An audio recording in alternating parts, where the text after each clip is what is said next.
Seattle, kind of mad you didn't win yesterday. Jared McCann hat-trick game-winning goal was written in the stones, and you blew it. And speaking of that, we can go to the Leafs.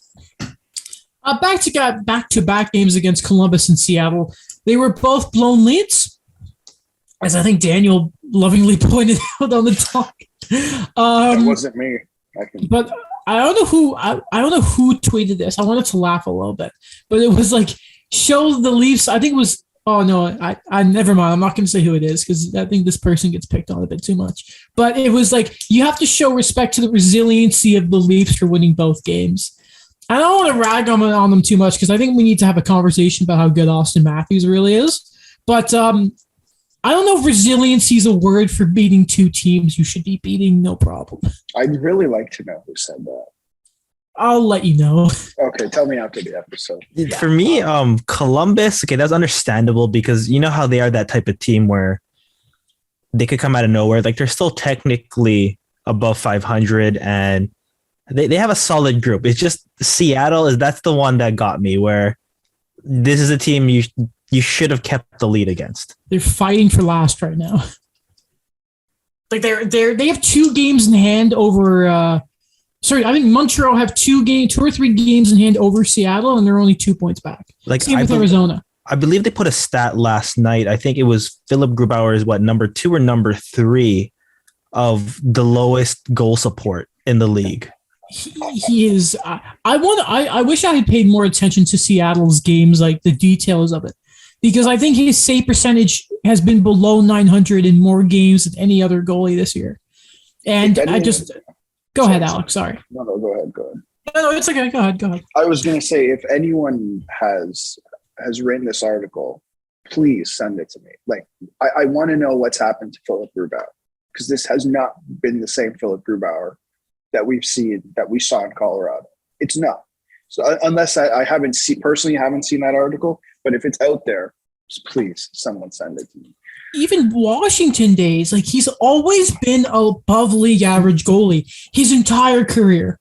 Remember, the year he got traded. He got traded. He was starting the playoffs. Yeah, over Braden Holtby. When he was like Vezina caliber. By the way, shout out to Holtby being good again. By the way, that came out of nowhere. Yeah, that's a theme though? Like we're gonna just gonna talk about this, but isn't Dallas like that? Like all of these older guys get there and then suddenly they find their way again. I mean, Joe Pavelski has had a resurgence. Yeah. Yeah, it's insane how good that guy is. And the only NHLer having fun at the All-Star weekend. Well, him and Hughes and Zegras. But Pavelski was having such a great time. Yeah. But about these 2 games, I really think I want to say this. The goaltending hasn't been perfect. Adam and I talked about that last episode. The goaltending hasn't been perfect. But to me, I look at the goaltending, I see that it was actually really good to start the year. And I have more hopes in that coming back than I do in the defense turning itself around. Yes, the defense was good to start the year. But from day 1 of the season, we were still having discussions about, they should really add another piece on D. And they've just been, they've not been good defensively. Like a lot of breakdowns. It literally looks like when we play ESHL. And I mean that with the most respect. It's just, we are not great. And that's what it looks like. So again, if they can add a guy who can play defense or just they need to tighten up. This is the time of year where they're supposed to tighten up. And for some reason, we saw that the first half of the year, and all of a sudden that's starting to drop off. And I'd really like to know why, because this isn't the time it's supposed to drop off. This is the time you're supposed to be winning and you're supposed to be tightening your game. They were 2 points back of Tampa. I think they're now 4 or 5, but still, I'd like them to them collectively as a team play well. And I don't know if that's happening. I think that's fair to ask. Just so you know, excuse me, Tampa have a game in hand and the Leafs are 2 points behind. I think Seattle that game put them within striking distance. But to sort of go at you here is they're 5 points behind Florida, which is the concern, is that gap needs to shorten. Especially when you see Florida dummy Detroit. Detroit have had some bad few games. Getting 9 by Arizona by him. That was pretty bad. But you talk about defenses from insider trading here from Chris Johnston. Great guy. Muzzin is expected to return within a month, apparently. And it's sort of speculating here that it's going to be a player in, player out type deal if they're going to make a move at the deadline, which is where I ask, who's going out?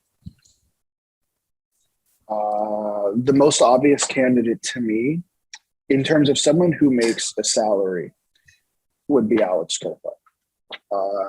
And my reasoning behind it is, if we know we've seen Andre Kasha play up there, but that's not really the guy I'm looking at. I think Andre Kasha, that third line of Mikheyev, Kampf, and Kasha, I think Keith loves that line. I think he's been waiting since day one he got that job to have a line like that. To me, the guy is Nick Robertson, and to see what he can do on that second line. Is he necessarily an NHL top 6 player right now? No, but you don't play a player like that in the bottom 6. You don't. You can't. That's kind of what happened with Jeremy Bracco. They kept trying him in the bottom 6, where he's not a player. He's a skillful player, and he just doesn't have the attributes right now to play in the bottom 6. And then things just didn't work out for him. I hope that's not the case necessarily with Nick Robertson, but the fact is he will perform 10 times better in the top 6 than he would in the bottom 6. So I think a lot is hanging on what happens there to determine if Kerfoot is really expendable or not. Mm-hmm. Yeah, that's an interesting for me to see too, because he is lining up a lot more now on the fourth line.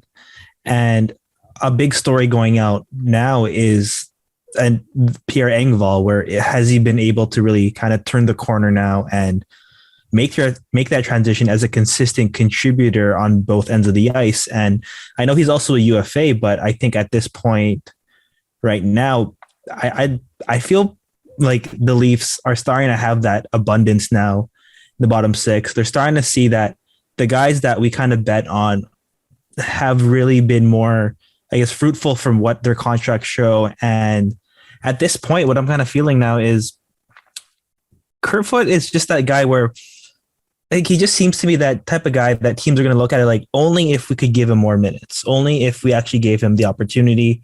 I think that we just haven't seen the best out of Alex Kerfoot yet. Go on. On another way, like, of giving him the time, giving him the actual position in the top 6, saying, okay, maybe if we actually put him out there more, like, what is he going to produce?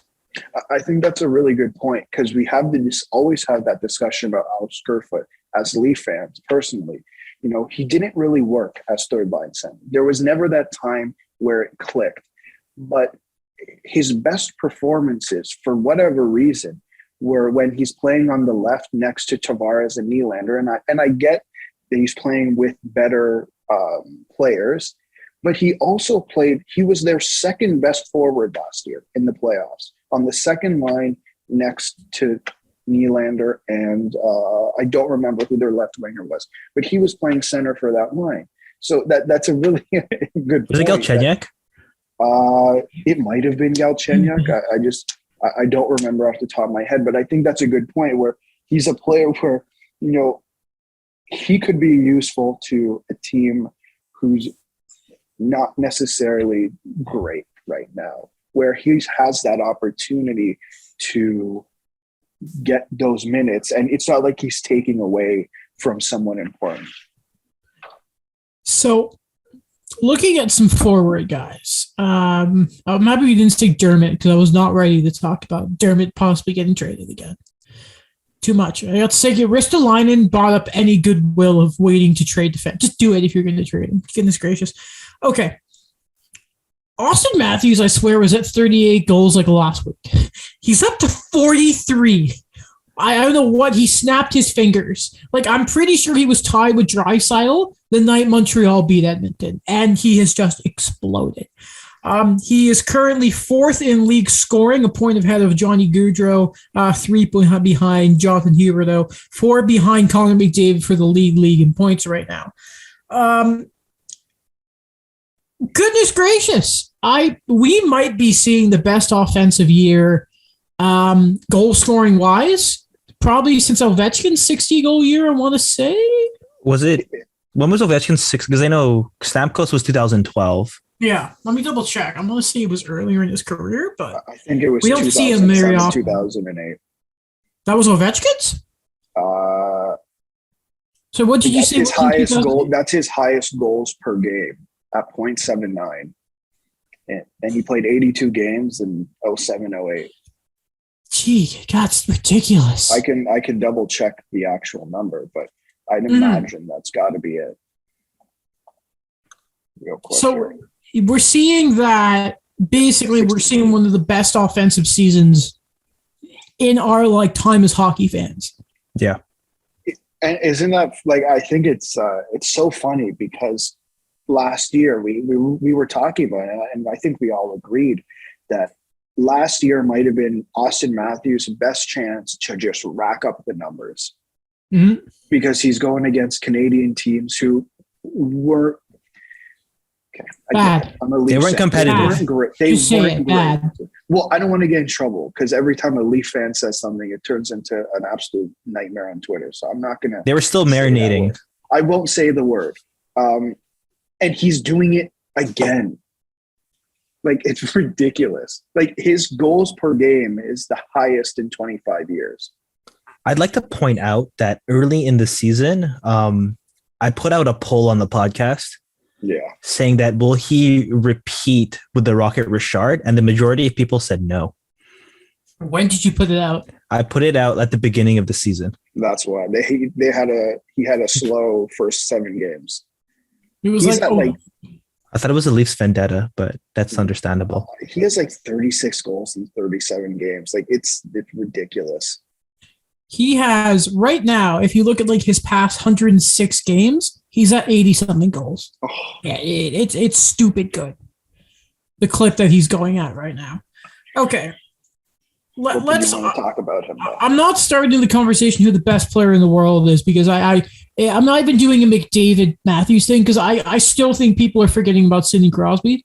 I still don't get it. That's not I want to clear something. I've seen all the thing. I think we're missing the point. The point is who is the best player in the world at this moment, not over their span of a career. It will be based on statistics. I still don't I don't want to start. We can talk about the Hart best player in the world. I don't give a crap who's the best player in the world for 3 or 4 months. I don't care. No one's hey, remember when Giroux was the best player in the world? No, it was a flash in the pan. It was dumb. It's you know what? I'm not saying he's not good. We just talked about he's having the best scoring streak in our history. What I'm saying is I disagree with the fact that no one ever cares about who the best player in the world is over a span of 3 or 4 months. We have this in every other sport. They have this discussion. So I don't know why hockey seems to be now magically immune to that discussion. I literally watched a video last night about who the best players in soccer are right now. And they built a starting 11 and they had the discussion about what that means. So it's a discussion. But that's fine. We won't have that discussion. I can live with that. I just like the one member of the sport media is being very obnoxious about it.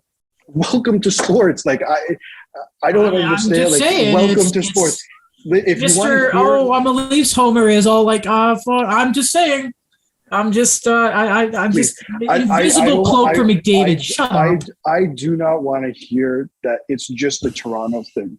That's one of the most Bush League arguments I've probably ever heard, where only Toronto people are homers, as if no one else in any other market is a homer to their own guys. Let me make something clear. I don't mean general Toronto media. I mean Adam Wilde. Like I mean, Oh, Adam that's not Wild the lately. point, but that's not my point. I get what you're saying, but there's a lot. It's nothing to do with you. Sorry. There's a lot of people who need to reel it in, go on Twitter and check themselves, because I've had about enough of this magical idea that it's just Toronto that overvalues and overhypes their players. I can go on Twitter right now. Give me 5 minutes. I'll find someone from Montreal. I'll find someone from Ottawa and Vancouver. 5 minutes. I guarantee you. I already have one name in the top of my head. Alex, so are you saying that we are currently living at a time where the two greatest Leafs ever are on the same team? I saw that tweet. I saw that tweet. I think there's an argument to be made for sure. But that's my shtick. I just have I know. I was just like mentioning. I have a problem with the idea that it's only Toronto who overhypes their players as if no other market does it. It's just more Bush people League. Because it's a bigger fan base. It's Bush League and it's lazy. It's probably like go watch CNN. Like that's how much. I like that. I like the easy thing you mentioned. That's how much critical thinking you're doing. Go watch CNN. You know why Lakers fans always getting crap once a year? Because they give their players and their families too much crap. It's because it's the Lakers. It's a big market with a big team. It's just I just here's what I've had a real problem with the past couple of weeks is the Hart conversation. It's normally kind of frustrating, but this year I think it's really grinding on my gears because I look around the league, right? And you see, when your team is as bad as the Habs have been, your eyes open to the rest of the league. Cale Makar is on pace for like 30 goals and like 90 points. Like, I think his points to start his career are some of the best offensively for a defenseman ever. I look at Shesterkin. We were at he's on a 9. I think he's up to a 942 save percentage. I used the word mythical to describe that last episode. It's beyond that. It is a mythical Pokemon. It's trying to move the truck in Pokemon Red or whatever to try and get the Mew that's not there. That's how it's missing for all you know what I mean? Pokemon references. He's been that good. I just look around the league and I'm like, can we just pay a bit of respect? Just to my boy Cale Makar. Like, here's how I see the Hart shaping up right now. It's Matthews and Shesterkin are the two at the top, and I think Cale Makar should be there. And Sidney Crosby not too much far out because it's Sidney Crosby and his numbers since coming back from injury are insane. And it's Sidney Crosby. There is I don't think there is a more important player in history than Sidney Crosby. Whoa. So we've completely taken Connor McDavid out of the conversation. Okay, I feel bad about that. But compared to those guys, I don't think he should be there right now. Is he far down the list? No. But it doesn't help that Ken Holland will not get him a goaltender. Oh, please don't even get me started. Which we can get to later. But the only mean is just like. But you make a good point. You make a good point about we should be talking about other things. Again, if you're listening to sports content and you only want to hear what you want to hear and are not interested in debate, I tell you again, go to CNN and go to Fox, because that's the amount of critical thinking you're doing. Go there. You'll get it. You'll hear what you want to hear. Just pick a side and you'll hear what you want to hear. I'm interested in having a debate. I think, and I know we're going to get to the Michael Bunting stuff too. I think there's a legitimate case that I can make an argument for Austin Matthews as a Hart winner. Oh, 100%. Yeah. 100%. I know, but I'm just saying there's people obviously, not you guys, because we're critical thinkers. I just see it. We try. We try. We do our best. Oh, God. Yeah, let's go. Keep going. Sorry. There's just the talent around the league this year is insane.